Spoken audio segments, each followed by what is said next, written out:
आदरणीय मेरे प्रिय दोस्तों और भक्तों, आपके समक्ष 100 साखी से साखी संख्या 7 आपके समक्ष रख रहा हूँ।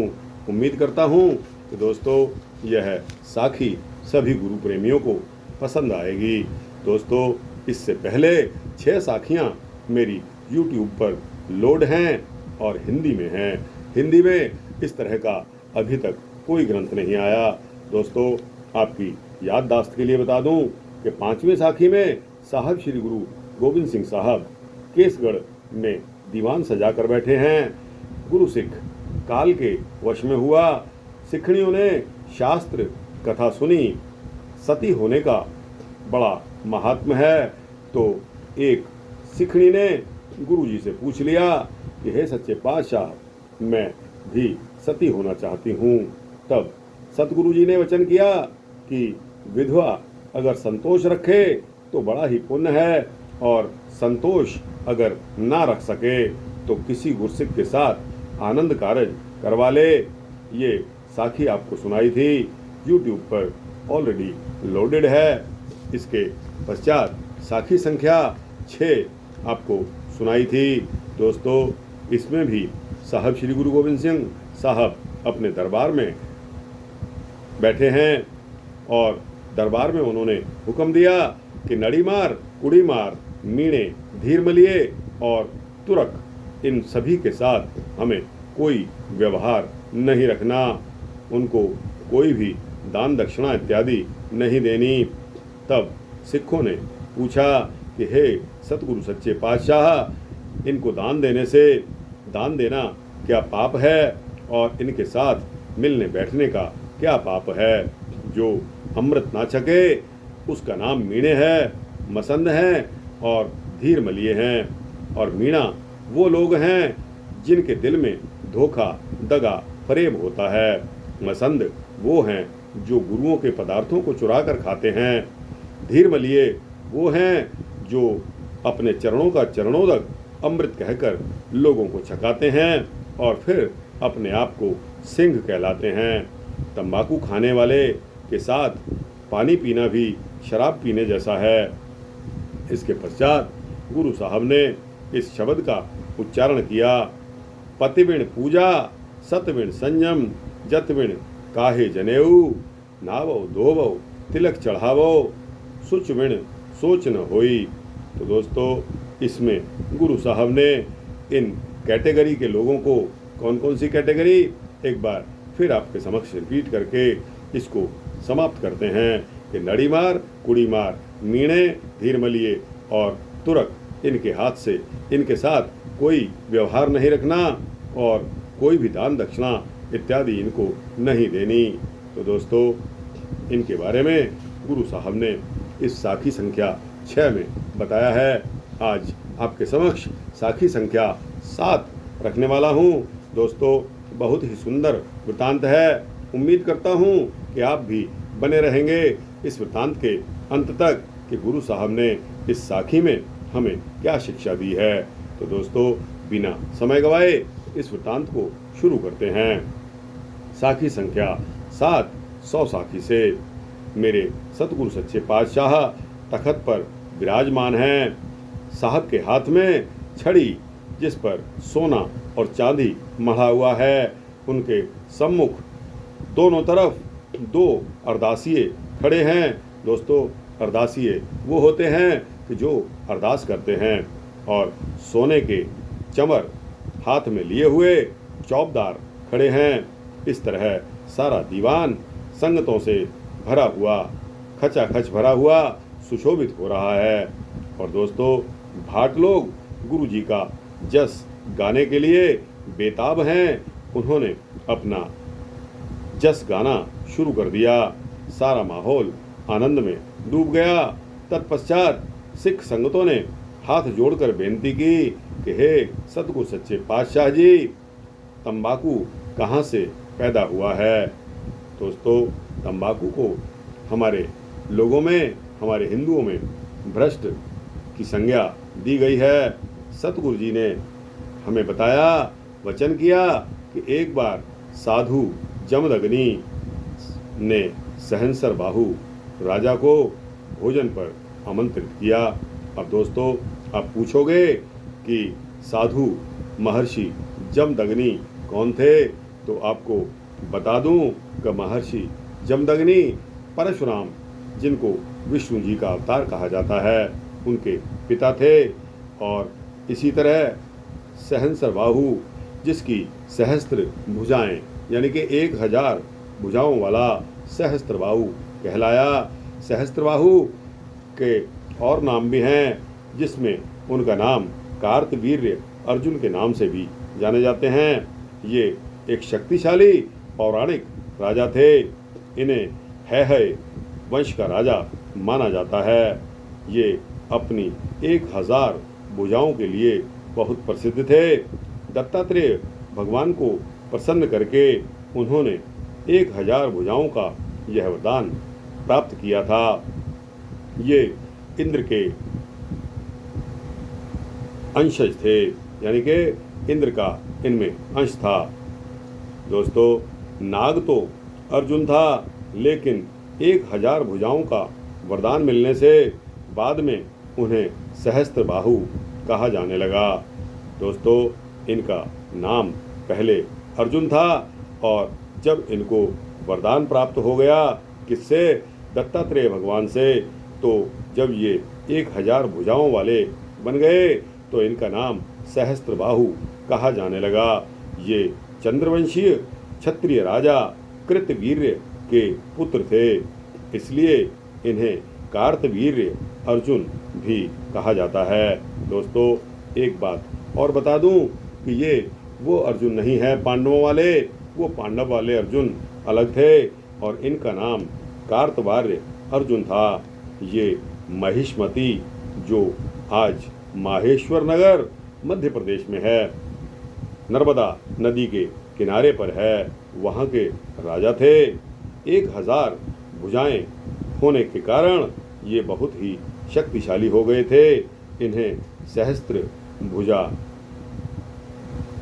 धारी कहा जाता है। सहस्त्रबाहु ने जमदग्नि की कामधेनु गाय को चुरा लिया और उनके आश्रम को नष्ट कर दिया था। दोस्तों, इसके पीछे भी एक कहानी है, वो आपको आगे चलकर बताऊंगा। इसलिए सहस्त्रबाहु को जमदग्नि पुत्र परशुराम ने अपने परसे से उसकी सारी भुजाएं काट डाली और उनका सिर धड़ से अलग कर दिया, पिता का बदला लेकर, और वह कामधेनु गाय को वापस ले आए। कौन वापस ले आए? परशुराम जी वापस ले आए। दोस्तों, परशुराम जी के बारे में तो आपने सुना ही होगा कि महाक्रोधी विष्णु के अंश हैं। दोस्तों, राजा ने हैरान होकर साधु जमदग्नि से पूछा। कब पूछा? जब इनको खाने पर इन्होंने न्योता दिया, आमंत्रित किया, तो खाना बहुत बढ़िया था।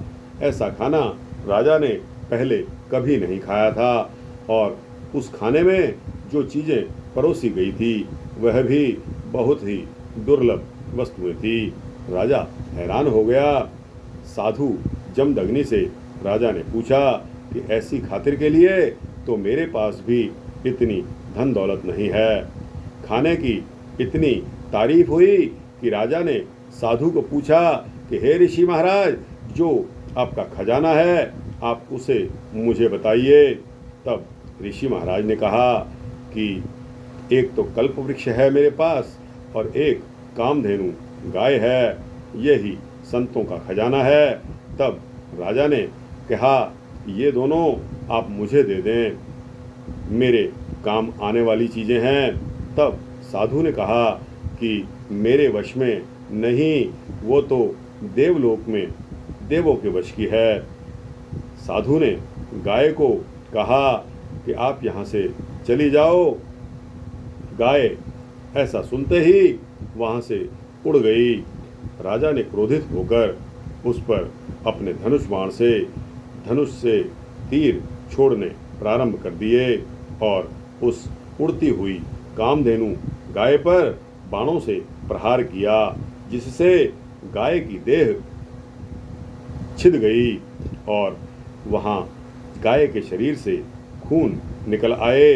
तब साधु और गाय ने शाप दिया कि जहाँ जहाँ कामधेनु गाय का रक्त का कतरा गिरेगा वहाँ तंबाकू पैदा होगा और जो उस तंबाकू को पिएगा उसके जन्म और कर्म सभी नष्ट भ्रष्ट हो जाएंगे और जो तंबाकू का धुआं भी मुंह और नाक में लेगा या उसकी नाक में आ जाएगा तो उसकी स्मेल मात्र यानी कि मुशक से तंबाकू पीने का ही दोष लगेगा। तंबाकू को देखना भी गऊ के मृत शरीर को देखने जैसा है। इसकी शुद्धता 5 पाठ जपजी साहिब के करने से भूल की माफ़ी हो सकती है तो प्राणी मात्र में शुद्धता आ सकती है। उन्हें श्री वाहिगुरु जी का जाप करो, अरदास करो। इसलिए तंबाकू को देखना, पीना और प्रयोग में लाना, पीने वाले के साथ रहना या किसी को पीने का उपदेश देना सभी समान रूप से ही पाप हैं। अब दोस्तों एक सवाल फिर सिखों ने गुरु साहब से पूछ लिया कि ऐसी खराब दोष वाली चीज़ जगत में चालू क्यों हुई, इसका चलन क्यों शुरू हुआ। तो दोस्तों इसके पीछे भी एक बहुत ही अच्छा वृत्तांत है। तब गुरु जी ने अपने उत्तर में कहा कि रजे न कोई जीव्या कूड़े भरवासे, कली अंदर नानका जिनादा अवतार पुत जिनूरा धीर जिनूरी जोरू जिनादा सिकदार। अकबर का बेटा जहांगीर परमात्मा बादशाह, उसे पेट दर्द की बीमारी थी। किसको? अकबर के बेटे जहांगीर को। दोस्तों उस बीमारी के चलते उसने बहुत सारे हकीमों से, वैद्यों से, डॉक्टरों से इलाज करवा लिया, लेकिन उस इलाज के बावजूद भी वो ठीक नहीं हुआ। एक दिन जहांगीर गुस्से में आकर बोला, सभी हकीमों को बुलवाओ, वैद्यों डॉक्टरों को बुलवाओ। और उसने घोषणा कर दी, आदेश दे दिया कि अगर 8 दिन में मेरी बीमारी ठीक नहीं हुई, मेरी सेहत अच्छी नहीं हुई, तो तुम्हारी सारी जागीर जब्त करने का फरमान दे दूंगा। सारे डॉक्टर, वैद्य, हकीम चिंतामग्न हो गए। इतनी चिंता में डूब गए, आपस में सोचने लगे। तब हकीमों ने सलाह मशवरा आपस में करके ये विचार बनाया कि ये बीमारी जाने वाली तो है नहीं, परंतु अगर तंबाकू में गुड़ मिलाकर कूटकर हुक्के में डालकर नीचे से ऊपर चिलम में रखकर बादशाह को हुक्के के जरिए पिलाई जाए तो शायद रोग दब जाएगा। यानी नशा इस मंशा से उन्होंने सोने का हुक्का तैयार करवा के बादशाह के सामने रखवा दिया। दोस्तों अपनी जान किसको प्यारी नहीं होती है। और फिर वैद्य, हकीम, डॉक्टर तो समाज में एक प्रतिष्ठित वर्ग है, उनको अपनी इज्जत की चिंता पड़ गई। उन्होंने एक हुक्का सोने का बनवाकर राजा के समक्ष पेश कर दिया। हुक्का पीने से तंबाकू के नशे, राजा का रोग दब गया। बादशाह खुश हो गया। बादशाह ने इनाम बांटे और गुरु का शब्द पढ़ा, 3.5 मण देहुरी चले पानी अन्न, अन्न पानी दे शरीर वस है, इस धो बिना बाबा होर खाना, खुशी खुआर जित थापे तन पीड़िए, मन महे चलह विकार, ओहु खाना खुशी खुआर। हकीमों ने अपना समय व्यतीत कर लिया, रोग को दबा दिया और अपनी गुजर बसर करते रहे। परंतु सुअर कुत्ता माफ है, जान रखनी रवा है। उसकी जान रखने के लिए परंतु पास बैठे लोगों को धुआं और दुर्गंध आती रही।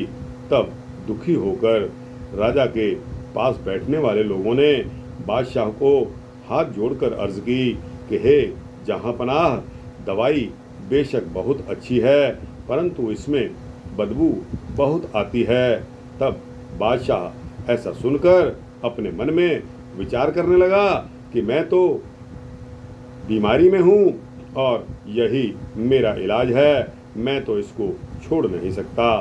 तो राजा ने सोचकर हुक्म दे दिया कि जो इसको नहीं पिएगा, जो इसको नहीं पीता, वो मेरे दरबार में ना आए।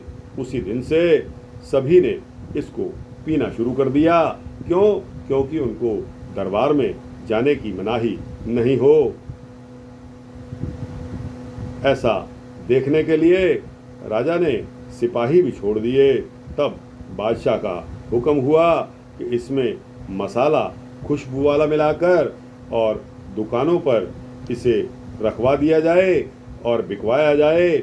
और बादशाह सलामत का ऐसा आदेश हो गया कि मेरे मुल्क में इसको जो भी प्राणी खुशी से पिएगा, इसको पिएगा, तंबाकू को पिएगा, खुशी से इसका सेवन करेगा, उनको यह तंबाकू मुफ्त में दिया जाएगा। उसके पैसे सरकारी खजाने से चुकता किए जाएंगे। तभी से इसका तंबाकू का चलन बढ़ता चला गया। सुनकर संगत बहुत प्रसन्न हुई। गुरुजी ने आगे बताया कि हे सिक्खों, तुमने सुनकर सत्य नहीं मानना। क्या नहीं मानना? कि द्विज हिंदू शास्त्र में लिखा है कि शलगम, गाजर और मसर भी गाय के रक्त से पैदा हुए हैं। ये सब झूठ है। इन चारों का रूप और स्वाद क्योंकि अलग अलग है, इसलिए तंबाकू, शलगम, गाजर, मसर ये तो ऋषियों का आहार है। तो दोस्तों, यह वृत्तांत अभी बाकी है। अभी थोड़ा सा और मेरे साथ बने रहिए। गुरुजी का कथा, श्री गुरुजी कथा सुनावे, सिख गुरु के जस को गावे। मन में ऐसी करे विचार, तंबाकू को छोड़े निर्धार। बेचे पीवे जो कोई, ओ चले नरक मझार।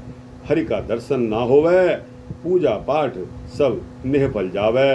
जहांगीर ने जोर देकर आदेश दिया कि लोग लालच देकर, तंबाकू पिलाकर हिंदुओं मुसलमानों का धर्म ईमान छीन लिया जाए। खालसे ने इसका त्याग कर दिया तो इस पवित्रता से सिख पंथ का तेज प्रताप बढ़ता चला गया। शूरवीर सिंह सभी हठी हुए। दोस्तों, एक दिन गुरुजी बहुत प्रसन्न मुद्रा में बैठे थे। इतने में पता चला कि एक काजी दिल्ली से चलकर आया है। सलाम मारने के पश्चात गुरुजी की हजूरी में आकर बैठ गया। सभी ने देखकर बहुत हैरान हुए। उसने आकर अर्ज की कि हिंदू सभी गाय का दूध पीते हैं और हम सूअर का सेवन नहीं करते। तब गुरुजी ने कहा, गाय और बैल हमारे माता पिता हैं। दुनिया में जैसे माता पिता का दिया ही सब खाते हैं, इनकी रक्षा करना हमारा फर्ज है। ऐसे ही दूध, घी गाय का खाना माफ है और रक्षा करना गाय की हमारा दायित्व है। और जैसे माँ की हत्या होती है, वैसे ही गौ की हत्या होती है। मारने से अच्छा तो इनको पालना होता है। क्यों होता है पालना अच्छा? क्योंकि यह दूध देती हैं, घी बछड़े बहुत से देती हैं। तुम्हारा पैगंबर सूअर को खाने के इरादे से मारने के लिए गया था। शिकार के बहाने तुपक सूअर को मारी। देखकर उल्टा सूअर ने गिरा लिया। जैसे तैसे जान बची तो तौबा तौबा करते वापस आ गए। 4 आदमी मिलकर सूअर पर हमला करें, तब जाकर सूअर कहीं मरता है। और चारों का समीकरण जहाँ भी जरा सा बिगड़ जाए तो भी सूअर नहीं मरता। सूअर का मारना और खाना भी बड़ी बहादुरी का काम है। काजी ने प्रसन्न होकर सलाम ठोका और पूछा कि खुदा क्या है। तब गुरुजी ने उसका प्रश्न सुनकर उत्तर दिया कि जिसका बीज नहीं होता वो चीज़ भी नहीं होती। जिस शक्ति से दुनिया पैदा हुई है वो शक्ति आप खुदा है। इसके पश्चात सिखों ने एक सवाल खड़ा कर दिया कि लड़कियां यानी कि जिसको पंजाबी में धी पुत्री कहा जाता है, धी का मोल लेना और धी को मारना यानी कि पुत्रियों को मारना भी क्या दोष होता है। तब गुरुजी ने उत्तर दिया कि जो धी का ध्यान जो लड़की का खाते हैं उनको फिर देना पड़ता है। अगर कर्ज देना हो तो बहुत बड़ा पाप है। लड़की मारने से हत्या का पाप लगता है। कुत्ता, भेड़िया, गीदड़, चील इत्यादि जो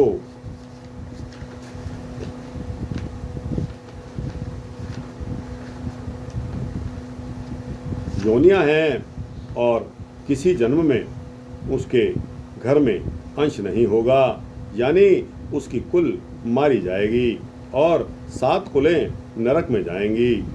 96 करोड़ यादव उस समय अच्छे थे। उस समय कोई अपनी लड़की को नहीं मारता था और विधवा धरेवा कर लेती थी। चाचा और मामा लड़की की शादी कर देते थे। रंडुआ कोई नहीं रहता था। आजकल अन्य जातियों में संबंध बनाने की जो प्रथा और रीति चल पड़ी है, मर्यादा चलते 1700 बरस हो गए।